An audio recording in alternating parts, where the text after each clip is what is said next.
좋은 아침입니다. 하나님과 말씀과 오다시 오늘 다시 시작. 안녕하세요. 이학진 강도사입니다. 오늘 함께 묵상할 말씀은 신명기 24장에서 27장까지 말씀입니다. 오늘 본문의 중심 구절을 함께 살펴보기로 하겠습니다. 신명기 26장 10절 말씀입니다.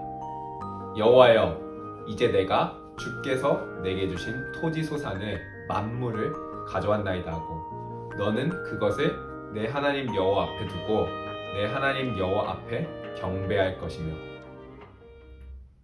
신명기 12장부터 계속해서 선포되는 규례와 법도의 맥락 가운데 신명기 24장은 사회적 약자들에 대한 보호 규정들에 대해서 이야기합니다. 24장을 간략히 살펴보자면 1절부터 4절은 이혼당한 여성, 5절은 신혼부부에 대한 보호에 대해서 기록합니다. 이어 6절부터 16절은 채무자, 유괴를 당하는 자, 나병 걸린 자와 공동체, 피고용인, 무고한 자에 대한 보호의 내용이 나옵니다. 이어 17절부터 22절은 고아, 과부, 나그네 등의 약자들을 위한 내용입니다. 특별히 24장 18절과 19절은 24장에서 언급되는 사회적 약자들에 대한 보호와 배려에 대한 규정의 근거와 이유에 대해서 기술합니다.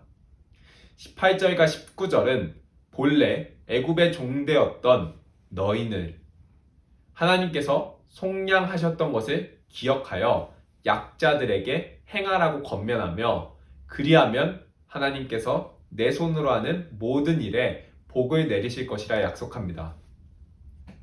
신명기 25장은 이어 이스라엘 공동체를 세우는 각종 규정들에 대해서 다룹니다. 이 규정들은 공동체 보호와 질서 유지라는 하나님의 실로 깨어져 있다고 볼 수 있습니다.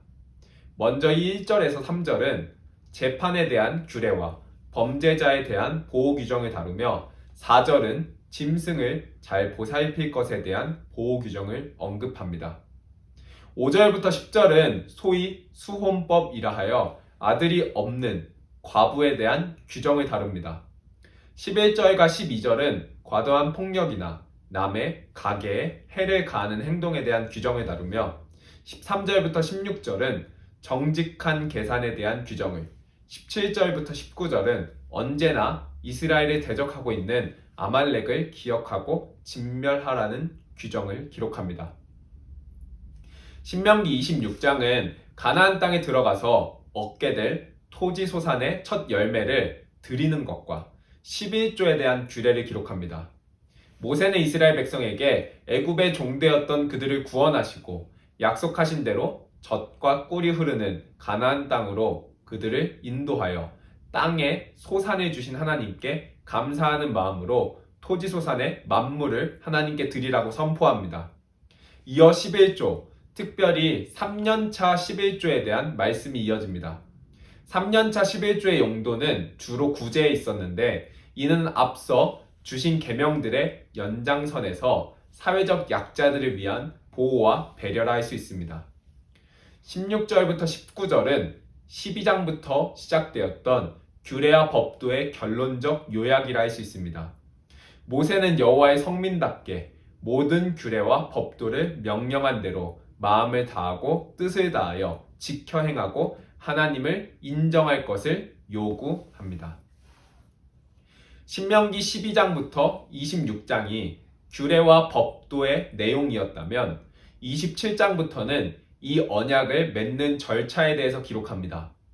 모세는 이스라엘 백성에게 요단강을 건너 가나안 땅에 들어가면 에발산에 율법을 새긴 돌들을 세우고 석회를 바르고 율법의 모든 말씀을 기록하라고 명령합니다. 이어 에발산에 다듬지 않은 돌로 제단을 쌓아 하나님께 여러 가지 제사를 드리라고 말합니다. 이러한 절차들은 그들의 언약을 확정하는 의미를 가집니다. 이어 모세는 이스라엘 12지파를 반으로 나누어 한쪽은 축복하기 위하여 그리심산에, 다른 한쪽은 저주하기 위하여 에발산에 서라고 합니다. 각 산에 서서 15절부터 26절까지는 하나님의 율법에 따르는 축복과 저주의 말씀을 선포하고 이에 대하여 아멘으로 응답하라는 설교로 마무리됩니다. 오늘 본문 중 신명기 26장의 말씀을 함께 잠시 살펴보고자 합니다. 신명기 26장 초반부는 가나안 땅에 들어가서 얻게 될 토지 소산의 첫 열매를 하나님께 드리라고 명령하는 장면이 나옵니다.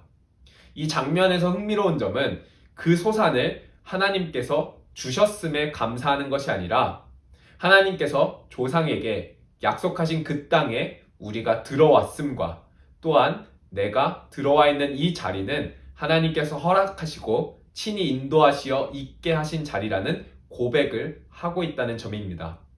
그리고 이 고백의 증거가 바로 그들이 가져온 수확물이라는 점입니다.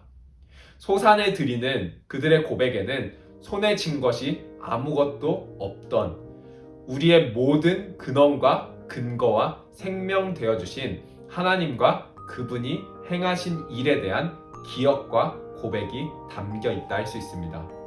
사랑하는 기쁨 가족 성도 여러분, 우리의 손에 무언가 쥐어지고 소산이 나올 때 아무것도 손에 쥔 것 없었던 죄인을 이 자리까지 인도하신 근원과 근거 되시는 하나님을 묵상할 수 있길 바라며 하나님을 고백하는 삶의 자리에 임하는 하나님의 축복과 생명을 누리시길 간절히 소망합니다.